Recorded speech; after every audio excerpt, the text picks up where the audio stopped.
नमस्कार, देशी बात में आप सभी का स्वागत है। मैं हूं आपके साथ यशी शुक्ला। रुक करेंगे खबरों का, लेकिन उससे पहले एक नजर सुर्खियों पर। आज शाम 4 बजे महागठबंधन का चुनावी घोषणा पत्र होगा जारी। कल से राहुल गांधी करेंगे प्रचार की शुरुआत। एमपी, यूपी, राजस्थान समेत 12 राज्यों में आज से एसआईआर। 7 फरवरी तक चलेगी प्रोसेस। अगले साल चुनाव वाले बंगाल में एसआईआर, लेकिन असम में नहीं। अखिलेश यादव का 3 नवंबर को बिहार दौरा। चंपारण, सिवान, कैमूर जिले में जनसभा करेंगे अखिलेश। महागठबंधन के प्रत्याशियों के समर्थन में करेंगे प्रचार।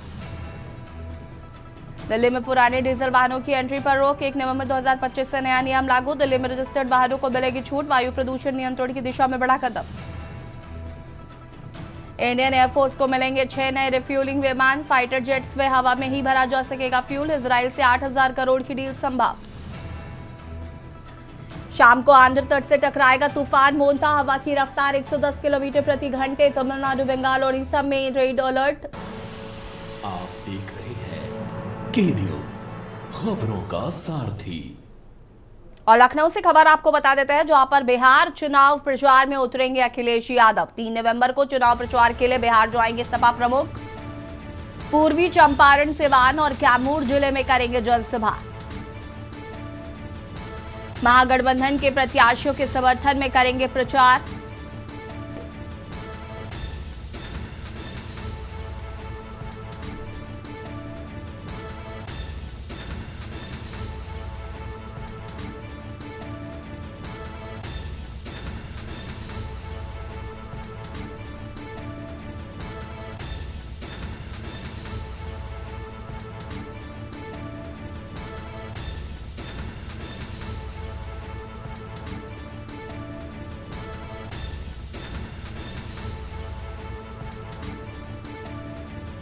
बिहार चुनाव प्रचार में उतरेंगे अखिलेश यादव।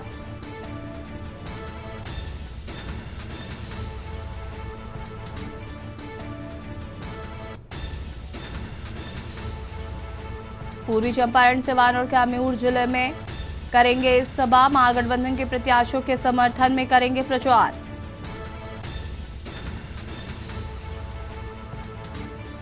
बिहार चुनाव प्रचार में उतरेंगे अखिलेश यादव।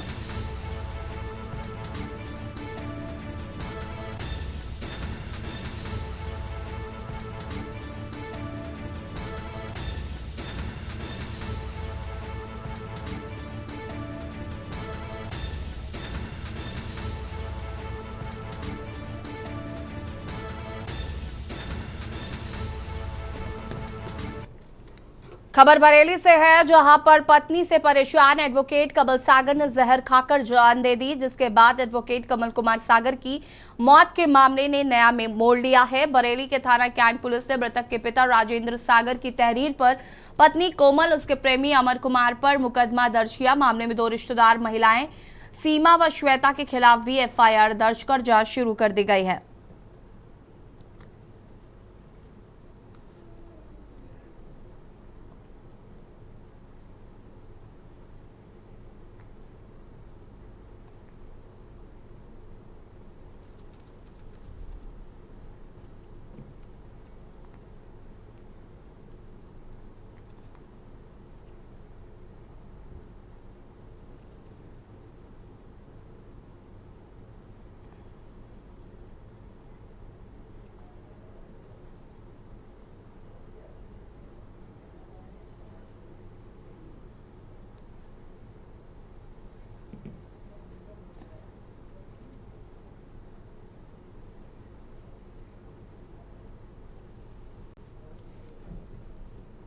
खबर बांदा से है, जहां पर बुंदेलखंड के बांदा जिले में पत्रकार संगठन को वैधानिक रूप देने की दिशा में ऐतिहासिक कदम उठाया गया। प्रेस ट्रस्ट ऑफ बुंदेलखंड के बैनर तले पहली बार जिला प्रशासन और पुलिस की कड़ी सुरक्षा में जिला अध्यक्ष व अन्य पदाधिकारियों के चुनाव कराया गया। सिटी गार्डन में सुबह शाम तक चले मतदान प्रक्रिया में पत्रकार भाइयों बहनों ने जबरदस्त जोश और उत्साह दिखाया। दोपहर तक लगभग 30% मतदान संपन्न हो चुका था, जो संगठन के प्रति बढ़ते उत्साह को दर्शाता है। देर शाम तक परिणाम घोषित होने की उम्मीद है।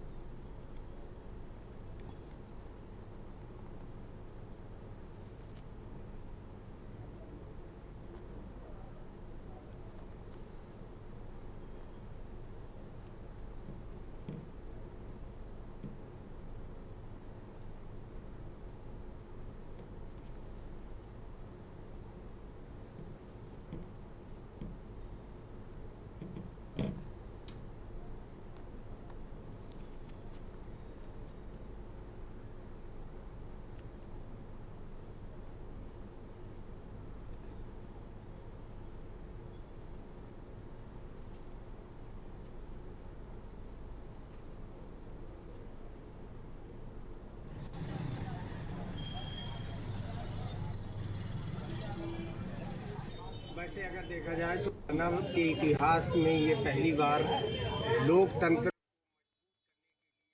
खुले मंच में बैठक करके इस संगठन का निर्माण किया गया है। और सबसे बड़ी खास बात ये देखी गई कि यहाँ कोई स्वयंभू नहीं है। जो भी अध्यक्ष निर्वाचित होकर आएगा वो मतदाताओं के जरिए आएगा।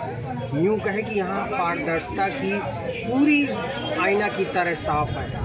जिधर देखोगे उधर आप ही दिखाई दोगे। और इस संगठन का मुख्य जो मकसद है वो सिर्फ और सिर्फ पत्रकारों के हितों पर चलने का काम करता है। ये आने वाले समय पर एक सुखद अनुभव होगा कि इस संगठन का प्रमुख उद्देश्य ये है समाचारों की शुचिता और पत्रकारों के हितों के लिए कार्य करना। और यहाँ पर सब एक साथ है, ना कि कोई स्वयंभू है। चंदौली जिले के अलीनगर थाना क्षेत्र के एक गांव में उस समय सनसनी फैल गई जब एक मासूम 6 वर्षीय बच्ची का शव गांव के ही भूसे के ढेर में बरामद हुआ।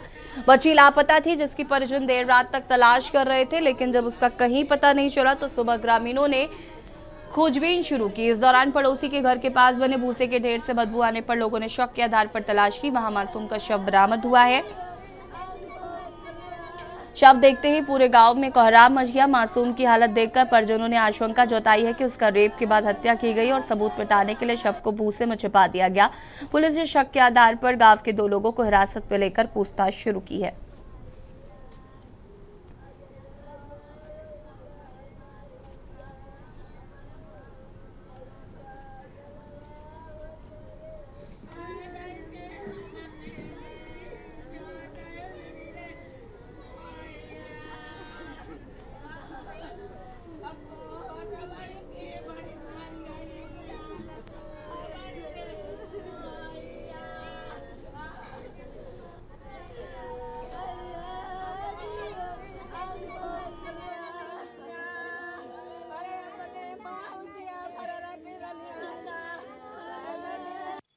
थाना अलीनगर क्षेत्र में रात्रि लगभग 1 बजे पुलिस को सूचना प्राप्त हुई एक नाबालिग लड़की की डेड बॉडी के लिए। तत्काल मौके पर पुलिस पहुंची और अधिकारी भी पहुंचे हैं और घटनास्थल का निरीक्षण किया गया।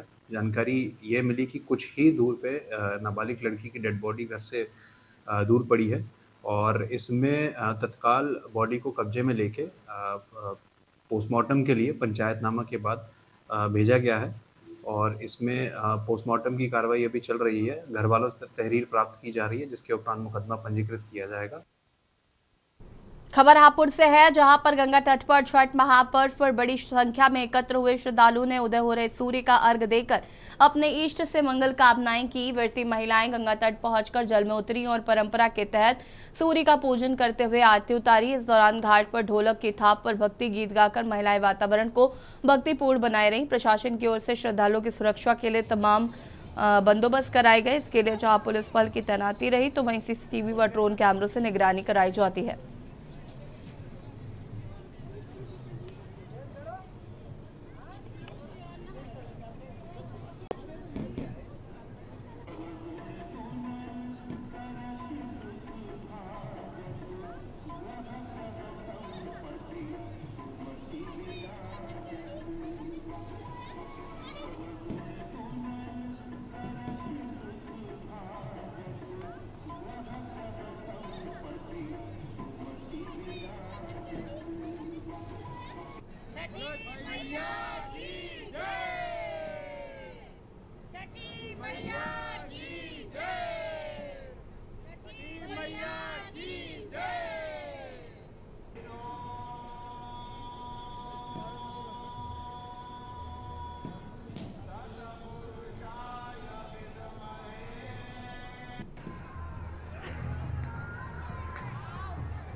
छत्तीस घंटे हो गए अभी व्रत। कैसा लग रहा है, किसके लिए? बहुत ही अच्छा अनुभव है। हम लोग बहुत ही हम धार्मिक उसमें है हमें बहुत आनंद आता है छठ व्रत करने। है इस व्रत की जीवन में? बहुत ही महत्वता है, इसके बारे में हम बता नहीं सकते कुछ भी। ब्रिज घाट हम छठ व्रत के पूजा के लिए आए थे। कल शाम को भी आए थे, आज सुबह में भी आए हैं। सुबह 4 बजे से हम लोग यहीं पर हैं और उगते सूर्य को हम लोग अर्घ देते हैं और शाम को डूबते सूर्य को अर्घ देते हैं। बहुत महिमा इस पर्व की, बहुत। और ये बिहार से आया है ये व्रत और आजकल पूरे भारत में इसका बहुत विस्तार हो चुका है। हम यहाँ पे छठ पूजा के लिए आए हैं और छठी माता में इतनी शक्ति है कि हम 36 घंटे से बिना पानी के हैं, लेकिन अभी भी प्यास नहीं लग रही। अभी भी ऐसा लग रहा है कि हम व्रत रह जाएंगे और समय निकल जाता है लेकिन पता नहीं चलता है कि व्रत कैसा है।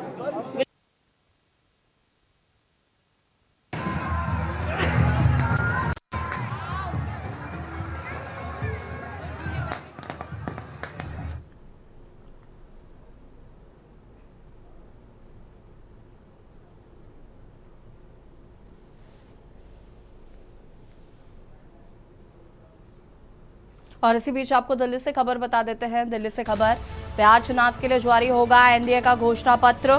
दिल्ली से खबर, 30 अक्टूबर को एनडीए जारी करेगा घोषणा पत्र।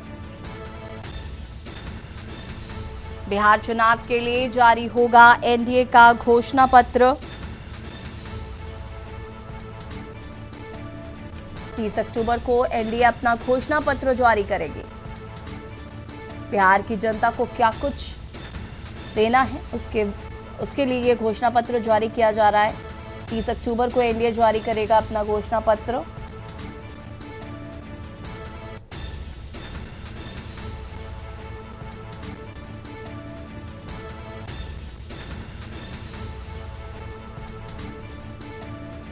बिहार चुनाव के लिए जारी होगा एनडीए का घोषणा पत्र। 30 अक्टूबर को ये घोषणा पत्र एनडीए द्वारा जारी किया जाएगा।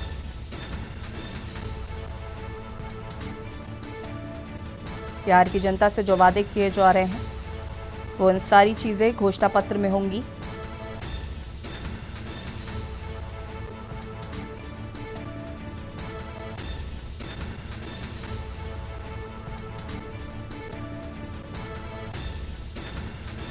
तीस अक्टूबर को एनडीए जारी करेगा अपना घोषणा पत्र।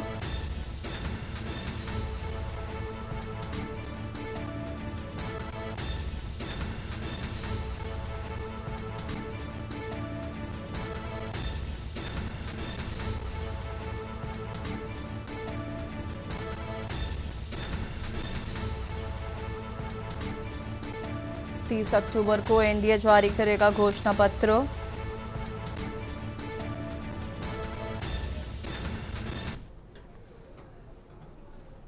खबर हजारीबाग से है, जहां पर लोक आस्था के महापर्व छठ ने इस बार एक अनोखी मिसाल पेश की। मंडाई कला निवासी सोनी किन्नर ने उन्होंने पहली बार पूरे विधि विधान से और भक्ति भाव से छठ व्रत रखा और जोबिया नदी तट पर सूर्यदेव को अस्ताचलगामी अर्घ अर्पित किया है। सोनी किन्नर ने कहा कि यह पर्व सिर्फ धर्म या रीति रिवाज का नहीं बल्कि आस्था और समानता और आत्मशक्ति का प्रतीक है। उन्होंने बताया कि वर्षों से वो छठ पूजा को श्रद्धा से देखती आ रही थी और इस बार मन में ये संकल्प लिया कि वे स्वयं भी इस व्रत को करेंगी। जोबिया नदी किनारे व्रतियों के बीच जब सोनी ने पूजा अर्चना की तो लोगों की निगाहें भी सम्मान से झुक गईं। कई श्रद्धालुओं ने आशीर्वाद दिया और कहा कि उनका यह कदम समाज में स्वीकृति और समानता का संदेश देता है।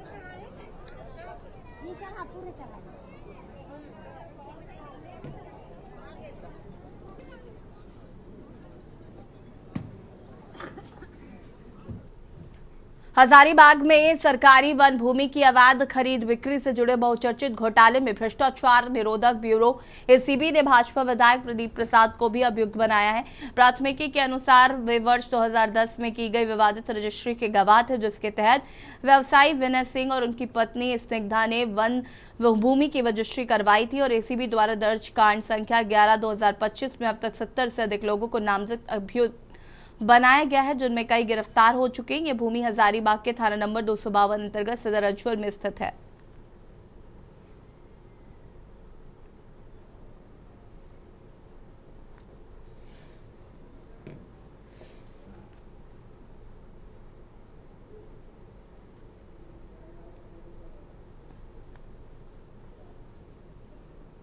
और इसी बीच आपको लखनऊ से खबर बता देते हैं। लखनऊ से खबर, 2047 का विजन बना जन आंदोलन। लखनऊ से खबर। 60 लाख सुझावों से सजे समर्थ यूपी के सपने। सीएम योगी के विजन के अनुरूप 2047 महाअभियान। शिक्षकों, उद्यमियों, महिलाओं ने रखी अपनी राय।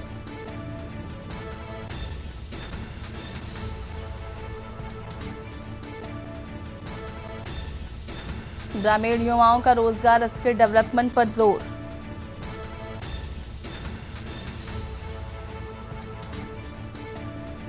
महिला सुरक्षा, पर्यटन स्थलों के विकास को लेकर नागरिकों ने जताई उपेक्षा।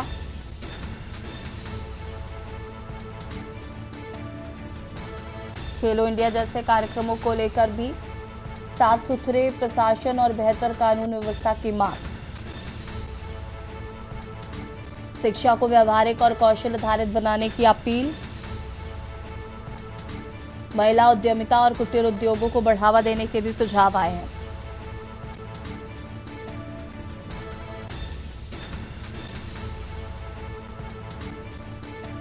महिला उद्यमिता और कुटीर उद्योगों को बढ़ावा देने के सुझाव।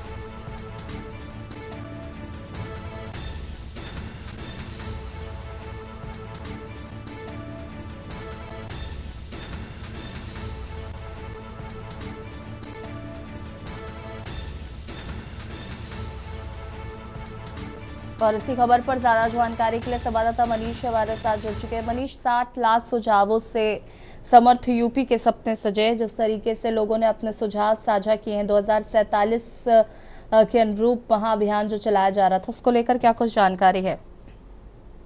जिस प्रकार से उत्तर प्रदेश सरकार ने जो है उत्तर प्रदेश की जनता से जो है डिजिटल के माध्यम से जो है उनके सुझाव की मांग की थी, उसी सुझाव के अंतर्गत देखा जाए अब तक करीब 60 लाख लोगों ने जो है अपने सुझाव दिए हैं। सुझाव के अंतर्गत अगर देखा जाए छात्रों, शिक्षकों, उद्यमियों और महिलाओं और किसानों ने रखी जो अपनी राय है, तो उस राय में जो है हर प्रकार से देखा जाए हर एक बिंदु पर जो है जनता जो है सरकार को अपनी राय दे रही है, चाहे वो मेडिकल की बात हो या महिला सुरक्षा को लेकर के हो या साथ ही साथ एग्रीकल्चर से जुड़े जो किसान हैं उनका साफ तौर से कहना है कि किस प्रकार से उनकी आय कैसे बढ़ सकती। तो हर एक पहलू पर जो है राय जो है डिजिटल के माध्यम से पोर्टल पर आ रही है और ये संख्या जिस प्रकार से लगातार बढ़ती जा रही है, सरकार का जो विजन है 2047 का विजन, वो जनता के सुझाव पर लेकर के चलना चाहते हैं कि जिस प्रकार से जनता राय देगी उसी के रास्ते पर उत्तर प्रदेश सरकार चलेगी और 2047 का जो विजन है उस विजन को पूरा किया जाएगा। तो इसमें देखा जा सकता है कि जिस प्रकार से कानून व्यवस्था को लेकर के है सबसे ज्यादा राय जो अब तक देखने को मिली है कानून व्यवस्था और साथ ही साथ जो बेरोजगारी और मेडिकल, इन 3 बिंदुओं पे तो अब तक सबसे ज्यादा लोगों ने जो है अपने सुझाव दिए। तो कहा जा सकता है सरकार ने जो रुख अपनाया है कि जनता से राय मांग रहे हैं, उसी के तहत जो है सरकार भी अपने हर एक पहलू पर उनके द्वारा कदम बढ़ाए जा रहे हैं, जिससे कि जनता की जो भी परेशानियां हो उनको जो है जल्द से जल्द दूर किया जा सके। जी शुक्रिया आपका जानकारी साझा करने के लिए। और बता दें आपको ग्रामीण युवाओं का स्किल सुधरे, महिला सुरक्षा, डिजिटल सशक्तिकरण पर भी सुझाव मिले हैं।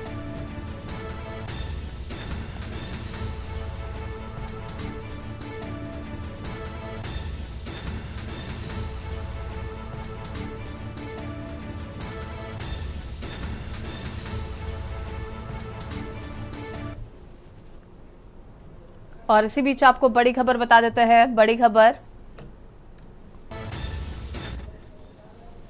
8वें वेतन आयोग को मिली मंजूरी। बड़ी खबर आपको बता रहे, मोदी सरकार ने 2 बड़े फैसलों पर लगाई मुहर। 50 लाख केंद्रीय कर्मचारियों को मिलेगा लाभ, पेंशन भोगियों को भी मिलेगा फायदा।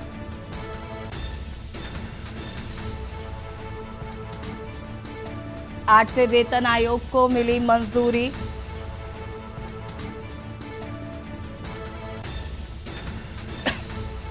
मोदी सरकार ने 2 बड़े फैसलों पर लगाई मुहर। 50 लाख केंद्रीय कर्मचारियों को मिलेगा इसका लाभ। पेंशन भोगियों को भी इसका फायदा मिलेगा।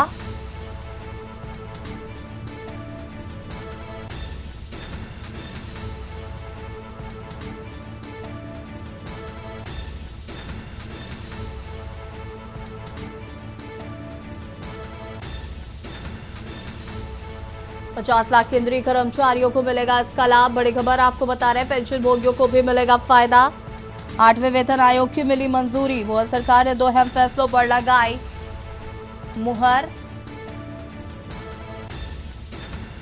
मोदी सरकार ने 2 बड़े फैसलों पर लगाई मुहर। बड़ी खबर आपको बता रहे हैं।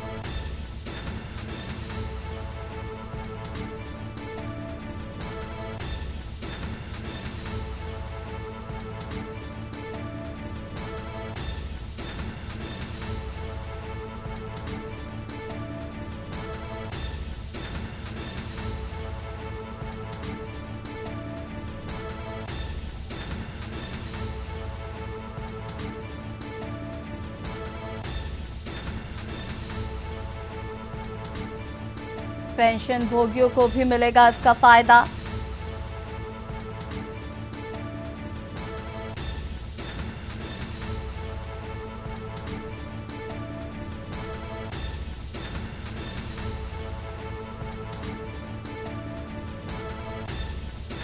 ₹50 लाख केंद्रीय कर्मचारियों को मिलेगा इसका लाभ।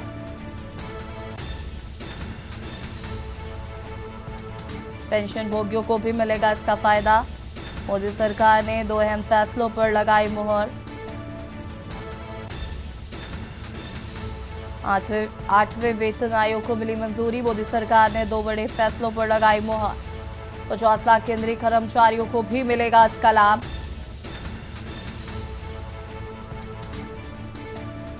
पेंशन भोगियों को भी मिलेगा इसका फायदा।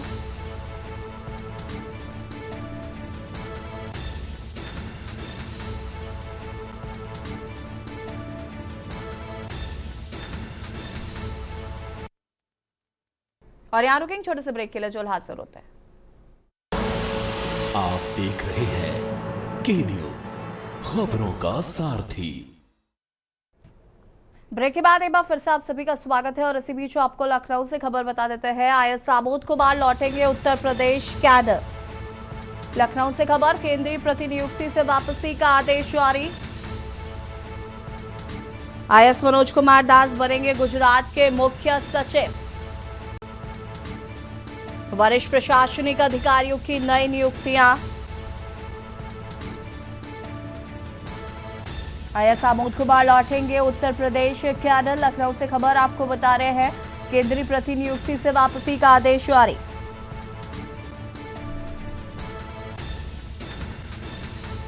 आईएएस मनोज कुमार दास बने गुजरात के मुख्य सचिव।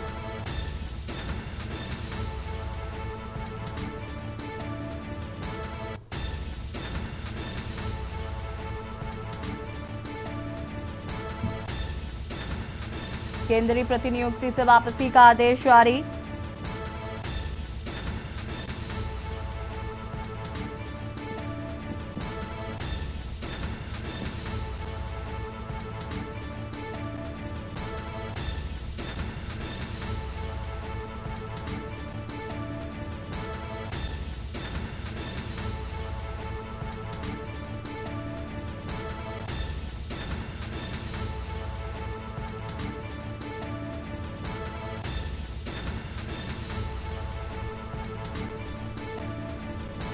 वरिष्ठ प्रशासनिक अधिकारियों की नई नियुक्तियां।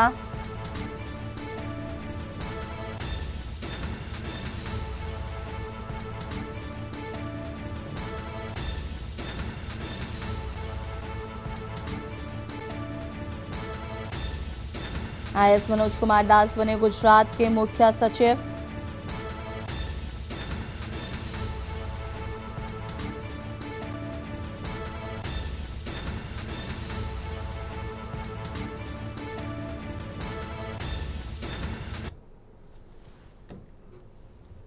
खबर भिंड से, जहां पर रायपुरा गांव में दलित युवक रुद्र प्रताप सिंह की हत्या के बाद उपजे तनाव में कौरव समाज ने पुलिस पर एक तरफा कार्रवाई का आरोप लगाया है। समाज के लोगों ने दबोह थाना प्रभारी को ज्ञापन सौंपकर कहा कि हत्या के बाद उनके घरों में आगजनी और तोड़फोड़ हुई, लेकिन दलित पक्ष पर कोई एफआईआर दर्ज नहीं हुई। उन्होंने रिनियापुरा में पुलिस चौकी की मांग की है कि चेतावनी दी है, यदि निष्पक्ष जांच नहीं हुई तो आंदोलन करेंगे।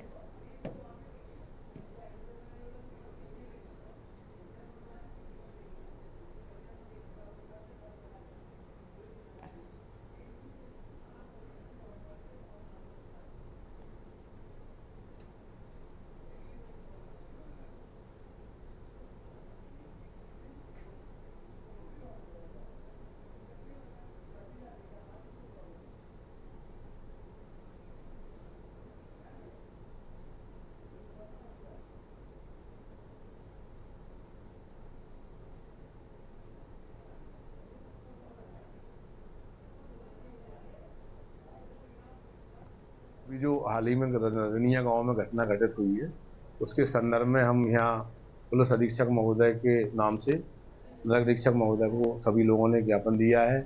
हम क्षेत्र में कानून व्यवस्था चाहते हैं, शांति की स्थापना चाहते हैं। किसी भी संगठन के द्वारा लोगों को बरगला कर कोई बड़ी घटना ना घटे।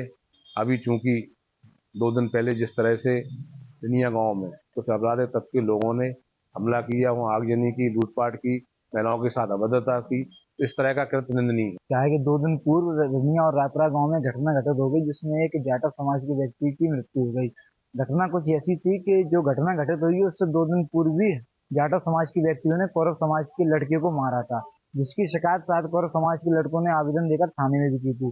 थाने में मैंने बात की तो थाने से ऐसा मुझे बताया गया था कि समझाइश दी गई थी जाटव समाज के लड़कों को। एक दिन फिर उनको जो हार खेत में गए थे जो कौरव समाज के लड़के, तो उनको जाटव समाज के लड़कों ने खदेड़ा। तो क्या सिलसिला 2 बार चल चुका था। तो हमारे जो गांव के रनिया के वरिष्ठ लोग थे वो बात करने हरिजन लोगों से, जाटव समाज के लोगों से बात करने गए थे। खबर सिवनी से है, जहां पर बालाघाट पुलिस थाने के मालखाने में हुए गबन की राशि के मामले में प्रधान आरक्षक योगेश राजपूत से पूछताछ करने पहुंची तो बालाघाट पुलिस से जांच में अपशब्द बोले और जिसका वीडियो सोशल मीडिया में वायरल होने के बाद बालाघाट पुलिस ने वीडियो फुटेज के आधार पर प्रधान आरक्षक योगेश राजपूत, उसका छोटा भाई ब्रजेश राजपूत सहित पुलिस ने 8 लोगों के खिलाफ मामला दर्ज किया, जिसमें कुछ लोगों की गिरफ्तारी हो चुकी है और कुछ फरार हैं। गौरतलब है कि बालाघाट के मालखाने से 55 लाख रुपए की राशि के गबन में के संदर्भ में बालाघाट पुलिस सिवनी के एक जुआरी के बयान पर सिवनी में पदस्थ रहे।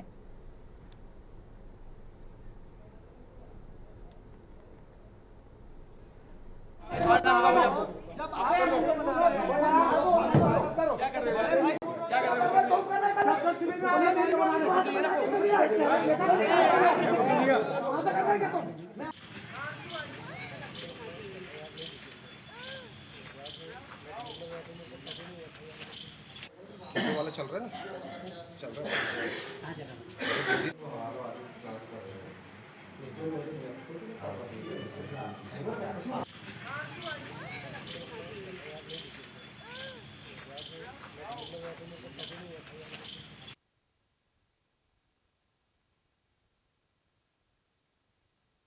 उन्नीस अक्टूबर की रात्रि में एक बालाघाट से पुलिस आई थी और एक सब इंस्पेक्टर आए थे। उनके द्वारा योगेश राजपूत नामक प्रधान आरक्षक को नोटिस दिया जाना था। उसके द्वारा नोटिस लेने से इनकार किया गया और शासकीय कार्य में बाधा उत्पन्न की गई। इसके संबंध में सब इंस्पेक्टर के द्वारा एक आवेदन दिया गया था। उस आवेदन की जांच पर से कल फिर इसमें उनके द्वारा आकर के प्रकरण दर्ज कराया गया है शासकीय कार्य में बाधा का और झूमा झटकी का, साथ में मोबाइल में उनके नुकसान हुआ था उसके संबंध में धाराओं में प्रकरण पंजीबद्ध किया गया। कुल 8 लोगों के खिलाफ नामजद और 7-8 अन्य के खिलाफ प्रकरण दर्ज किया गया। प्रकरण में गिरफ्तारी की कार्रवाई की जा रही है। खबर मध्य प्रदेश से है, जहां पर बिहारी महासंगठन संगठन द्वारा जबलपुर के खमरिया क्षेत्र में आयोजित 4 दिवसीय छठ पूजा का समापन हुआ। श्रद्धालुओं ने सुबह सूर्य देवता को अर्घ्य देकर उपवास खोला और छठ माता से सुख समृद्धि की कामना की।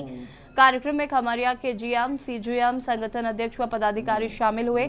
आयोजन की भव्यता और अनुशासन की शहर भर में सराहना हो रही है। आज अंतिम सूर्य अर्घ्य है। इसके पश्चात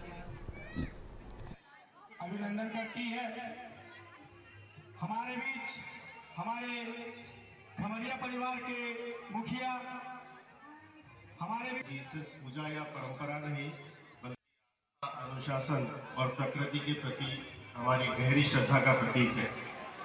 छठ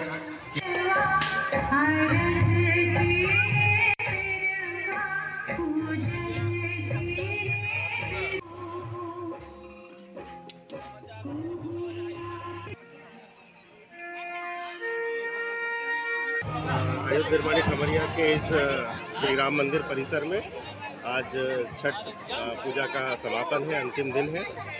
नहाए खाए के साथ जो पर्व शुरू होता है उसके बाद खरना और उगते सूरज को अर्घ्य देने के बाद आज अंतिम बार उगते सूरज को अर्घ्य देकर इस पर्व का समापन हुआ है, जिसमें हमारे बिहार उत्तर प्रदेश युवा महासंघ अयोध्या निर्माणी खमरिया जबलपुर ने बहुत ही सुंदर और बहुत ही व्यवस्थित आयोजन किया है।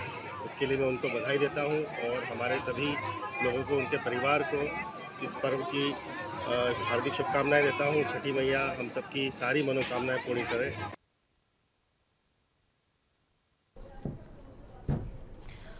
खबर सीहोर से, जहां मध्य प्रदेश सरकार जोहार लाडली बहनों को 1500 रुपए दिए जा रहे हैं, वहीं दूसरी तरफ रासायनिक उर्वरक लेने पहुंची महिलाएं, बुजुर्ग महिलाओं को खाद के लिए घंटों लाइन में लगना पड़ रहा है। यहां 60 साल की लाडली बहनों को सुबह 5 बजे समितियों में पहुंचकर लाइन लगानी पड़ रही है। लोगों का कहना है कि इससे नारी सशक्तिकरण का दावा खोखला साबित होता है।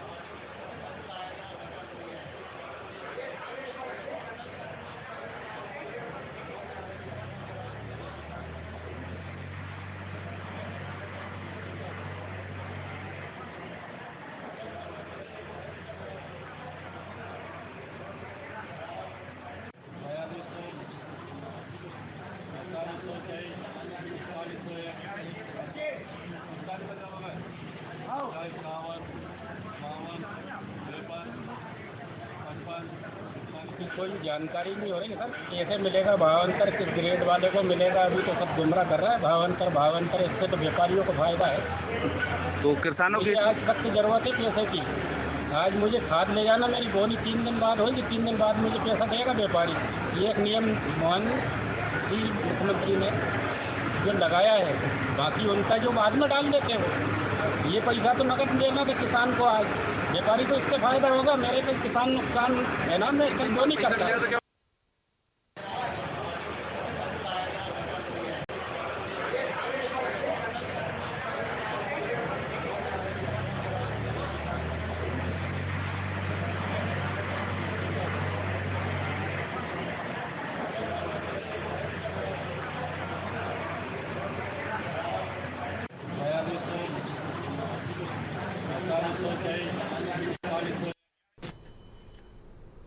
खबर जीरकपुर से है, जहां पर छतबीर चिड़ियाघर में अचानक इलेक्ट्रॉनिक गाड़ियों में आग लगने से हड़कंप मच गया। आग इतनी तेजी से फैल गई कि व्हीकल्स जलकर खाक हो गए। ये गाड़ियां पर्यटकों को सफारी के दौरान घुमाने के लिए इस्तेमाल होती थी। फायर ब्रिगेड ने मौके पर पहुंचकर आग पर काबू पाया। चिड़ियाघर प्रबंधन के अनुसार लाखों रुपए का नुकसान हुआ है। आग लगने की वजह फिलहाल स्पष्ट नहीं है, लेकिन तकनीकी खराबी को संभावित कारण माना जा रहा है।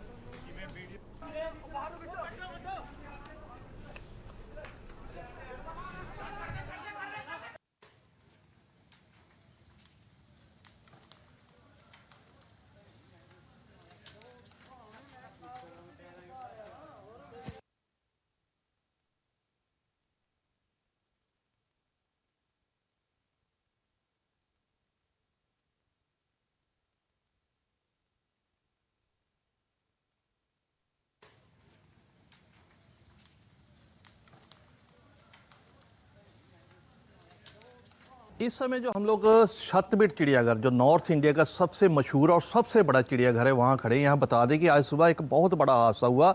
इस एरिए में जो चार्जिंग पे कारें लगाई गई थी, फेरी कारें, जो इलेक्ट्रॉनिक कारें होती हैं, यहाँ पे चार्जिंग पे लगाई गई थी और ओवर चार्जिंग से एक ब्लास्ट हुआ। 28 से लेके 30 बड़ी कारें जो है, फेरी कारों को आग लगी। करोड़ों रुपए का नुकसान बताया जा रहा हो गया। यहाँ पे इससे भी बड़ा हादसा हो सकता है। बता दें कि यहाँ पे बहुत ही अद्भुत जानवर जो यहाँ पे रखे गए हैं, जिनकी प्रजातियां अलोप होने वाली, उनको यहाँ पे संभाल के रखा गया, दर्शकों को दिखाया जाता है। यहाँ पे बड़ा हादसा हो सकता था अगर समय रहते इस पे कार्रवाई नहीं होती। अधिकारियों ने बताया कि करोड़ों रुपए का नुकसान हुआ और जांच हो रही है, जांच में जो भी दोषी पाया गया उसके खिलाफ जो कार्रवाई होगी।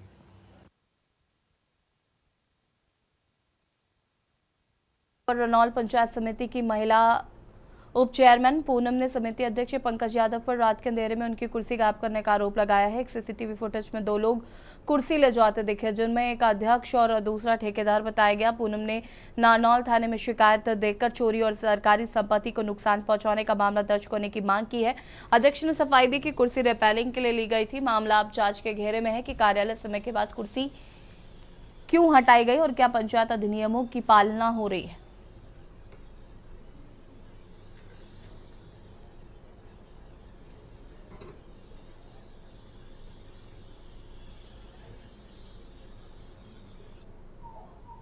और मेरे पीछे से किसी तरह से अगर दूसरी राजनीति में सब चीज सिखाते हैं कि कोई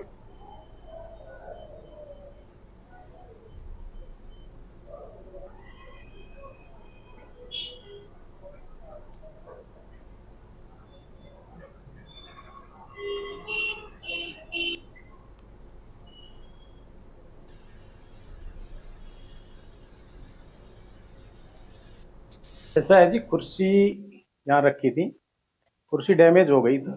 कुर्सी रिपेयर के लिए मैं खुद लेके गया हूँ यहाँ ब्लॉक से, मैं मेरी गाड़ी में डाल के लेके गया हूँ।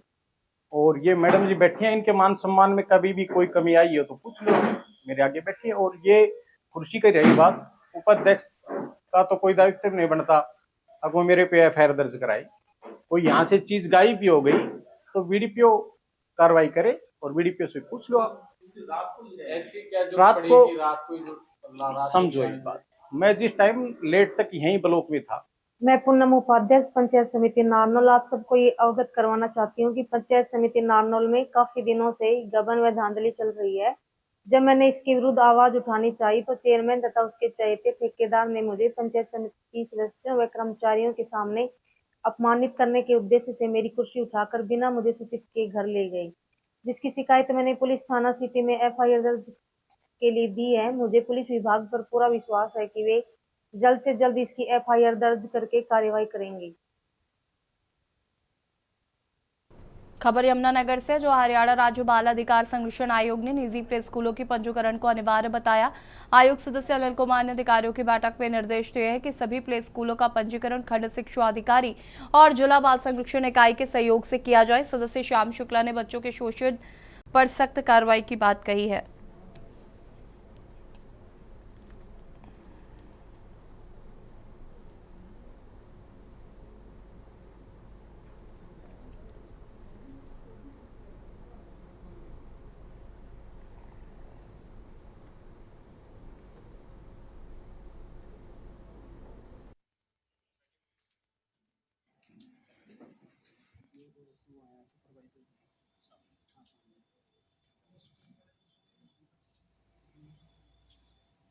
जो एनवायरनमेंट है उसको प्रमोट करना है, चाइल्ड फ्रेंडली।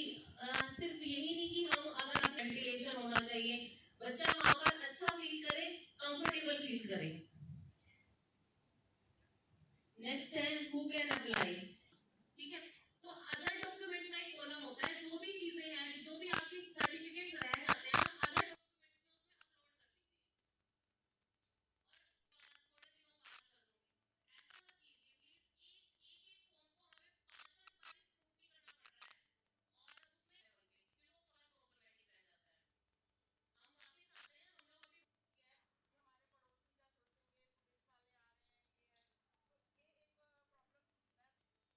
क्यों हम लोगों को ये बताने में चाहते हैं कि मेंटालिटी को चेंज नहीं कर सकते। देखिए, मेंटालिटी को हमें चेंज करना है। अगर मेंटालिटी हम चेंज नहीं कर पाएंगे, अगर कोई ऐसा नहीं कर पा रहा है तो उसका ओके बनानी है। सर, गांव वाले पेरेंट्स जो हैं, जो मैं प्रॉब्लम फेस करती हूँ, पीटीएम पे भी बहुत मुश्किल से आते हैं।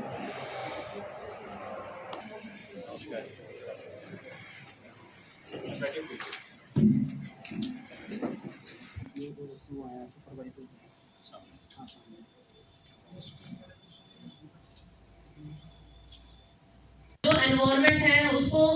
प्रमोट करना है, चाइल्ड फ्रेंडली।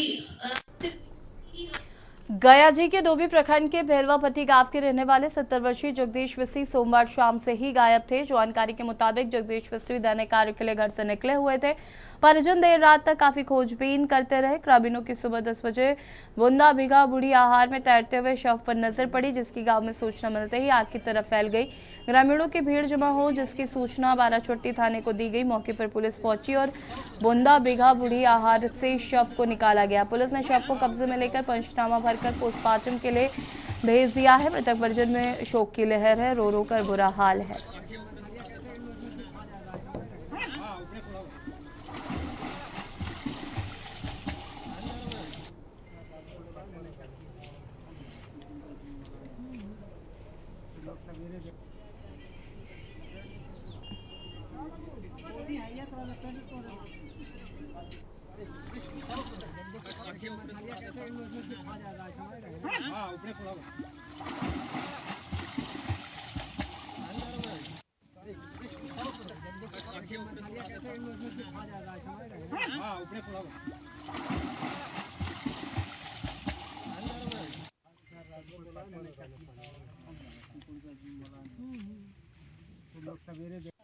घटा ही कल शाम के 4 साढ़े 4 बजे से मतलब निकले थे बात देने, और उसके बाद इधर सब पर्व त्यौहार में उधर परेशान थे, तो हम लोग को पता चला 5 साढ़े 5 बजे। उसके बाद हम लोग खोजबीन करने लगे। खोजबीन करते करते बहुत 9 बजे रात तक खोज किए, 10 बजे रात तक नहीं मिल पाए। फिर हम लोग अति हो गए, फिर सुबह में खोजने लगे। तो सुबह करीब लगता है कि 5:30-6 बजे मिले, तो डूबे हुए थे, मृत हो गए थे। क्या नाम है इनका? जगदीश मिस्त्री। खबर रेवाड़ी से है, जो रेवाड़ी शहर के ऐतिहासिक 16 राही तालाब पर हर वर्ष की तरह इस बार भी पूर्वांचल सेवा समिति की ओर से भव्य आयोजन किया गया, जिसमें हजारों श्रद्धालुओं ने भाग लिया। चारों ओर छठ मैया के जयकारे और भक्ति गीतों की गूंज सुनाई दी। व्रतधारी महिलाओं और पुरुषों ने परंपरा अनुसार जल में खड़े होकर सूर्य को अर्घ्य अर्पित किया और छठ मैया से परिवार की सुख समृद्धि, संतान प्राप्ति और घर परिवार की शांति की कामना की। श्रद्धालुओं ने बताया कि ये व्रत 4 दिनों तक चलता है, जिसमें कड़ा नियम और संयम रखा जाता है। पहले दिन नहाय खाए, दूसरे दिन खरना, तीसरे दिन सांझी घाट पूजा और चौथे दिन उदयीमान सूर्य को अर्घ्य देकर व्रत का समापन किया जाता है।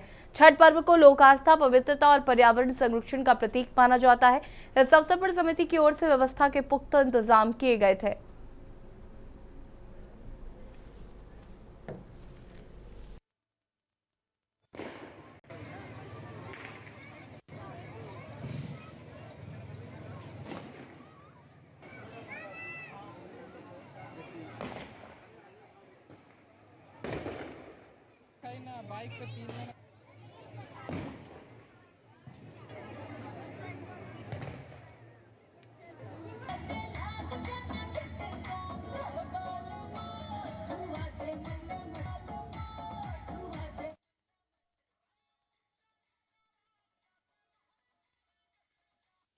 छठ हमारा जो छठ पर्व होता है यह दिवाली के 7 दिन बाद मनाया जाता है। इसमें पहले दिन नहाई खाई से शुरू होता है। इसमें घिया की सब्जी, चने की दाल और चावल बनता है और अगला दिन खरना होता है, जिसमें खीर बनता है और रसिया खीर और मीठी पूरियां बनाई जाती है। छठ पूजा यहाँ पे सही हुआ, धन्यवाद सबका तहे दिल से। अच्छा हुआ छठ पूजा, धन्यवाद करते हैं। अच्छा सब कुछ अच्छा हुआ, छठ पूजा बढ़िया से हो गया और इतना बढ़िया छठ पूजा यहाँ पे बना हुआ, हर चीज सब कुछ बढ़िया हुआ। और मैं ये पूर्वांचल सेवा समिति का एक मेंबर हूँ, कार्य करता हूँ। क्या कहना चाहोगे? हर साल की बात, इस साल भी छठ पूजा का पर्व आयोजन किया गया है और भारी संख्या में श्रद्धालु पहुंचे। बिल्कुल, यहाँ पे हम विगत 5 सालों से करते आ रहे हैं और बिहार का ये एक बहुत ही पावन पर्व है और इसको बहुत धूमधाम से मनाया जाता है। सोलर पे पिछले 5 सालों से हम सोलर पे लगातार ये कार्यक्रम कर रहे हैं, आयोजन हो रहा है। धीरे धीरे इसके प्रति लोकल लोगों में भी काफ़ी हम लोगों के प्रति समर्थन आया है और प्रशासन का भी पूरी तरह समर्थन रहा है। इस बार उन्होंने सफाई वगैरह और सिक्योरिटी से संबंधित सारी चीज़ों को उन्होंने संभाला, जिससे हमारे काम काफ़ी आसान हो।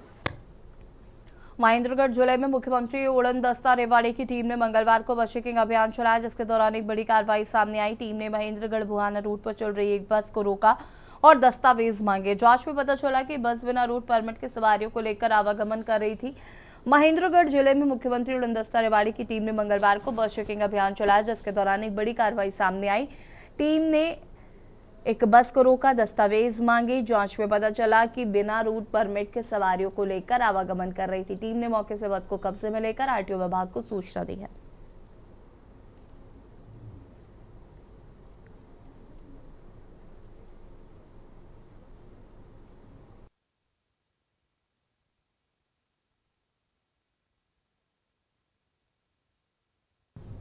खबर जसपुर से है, जहां सीएम विष्णुदेव साय ने कहा कि पूरे देश को चरणबद्ध ढंग से एसआईआर प्रक्रिया शुरू कराना निर्वाचन आयोग का अच्छा कदम है। इससे आयोग के इस फैसले का हम स्वागत करते हैं। उन्होंने कहा कि छत्तीसगढ़ सहित चयनित 12 राज्यों आज से शुरू हुई एसआईआर प्रक्रिया में से करीब 51 करोड़ मतदाता लाभान्वित होंगे। एसआईआर घुसपैठियों के नाम मतदाता सूची से अलग अलग करते हुए भारतीय लोकतंत्र को मजबूत बनाएगा।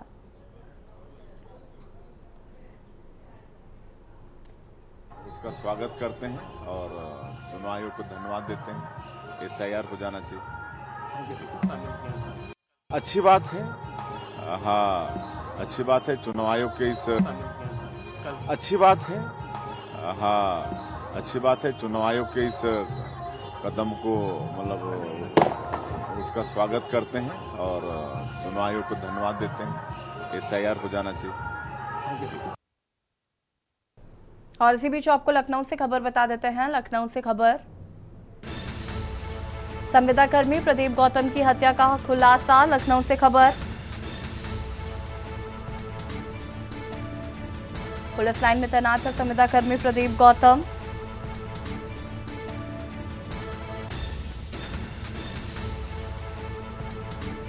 पत्नी ने प्रेमी संग मिलकर करा दी पति की हत्या।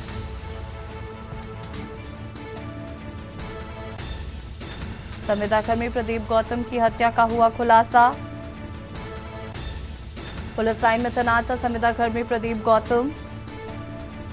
एडीसीपी उत्तरी अमोल मुरकुट ने किया खुलासा, जानकारी साझा की। पत्नी ने प्रेमी संग मिलकर की थी पति की हत्या। प्रदीप गौतम की मौत का पुलिस ने किया खुलासा।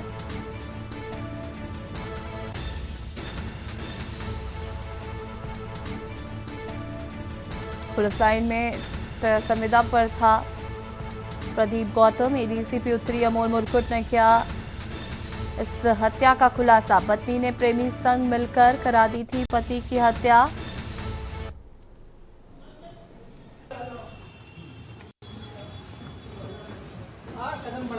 बीकेटी में दिनांक 25 तारीख को थाने पे सूचना मिली कि एक आदमी का एक्सीडेंट हुआ है। वो किसान पथ पे पड़ा है, मामपुर बाना के कट के पास। मौके पर जब पुलिस पहुंची तब उनको घाव देखकर पता चला कि इसको गोली मारी गई है। पुलिस ने तत्काल उसको अस्पताल पहुंचाया। पहले सोशैया ले जाया गया, फिर केजीएमयू भेजा गया। वहां पे उसको मृत घोषित कर दिया गया। इस चीज़ में पुलिस ने अब तक 2 लोगों की अरेस्टिंग की है। इसमें पत्नी और पत्नी का एक प्रेमी, इन 2 लोगों का षड्यंत्र बनाने में और उसे मारने में इन्वॉल्वमेंट थी।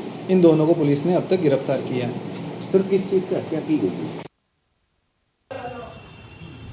और इसी खबर पर ज्यादा जानकारी के लिए संवाददाता अश्विनी हमारे साथ जुड़ चुके हैं। अश्विनी, क्या कुछ जानकारी इस पूरे मामले को लेकर?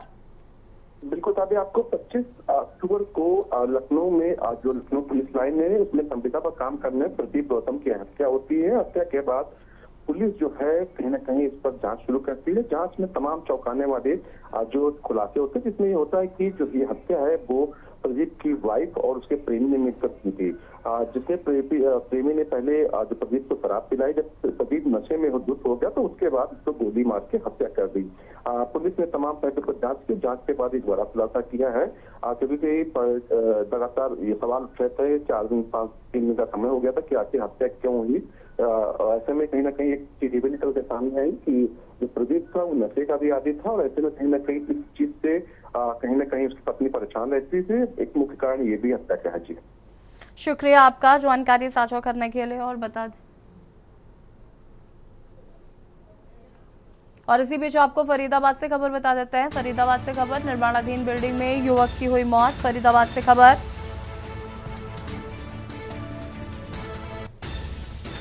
संदिग्ध परिस्थितियों में हुई युवक की मौत।